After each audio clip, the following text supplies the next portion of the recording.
នេះ4-20 គីឡូវិញឯងចុះគេបងបាននៅអូខៃដន70គីឡូអត់ធម្មតាទៅ70គីឡូចឹងនិយាយហូបផ្កាចឹងពី3ទៅវិញលើ3កាច់មួយកាច់3មិនរួច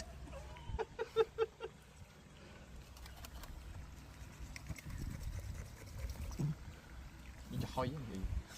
ចាំជប់ផ្សេងទៀតត្រីទេសោសោយទៀតហើយបាទបាយទៅអញកាមេរ៉ាមែនហ៎បាយទៅជាប់ហើយជាប់ហើយយកទៅនោះហុំហ៎អី20គីឡូមួយអី3ដល់10គីឡូចឹងនេះគេទិញហ៎មេទុកប្រឡែងតាជីកមួយទៀតក៏បានអត់លើហើយកាត់នេះធំអត់ហើយបាត់មកមុតទៅ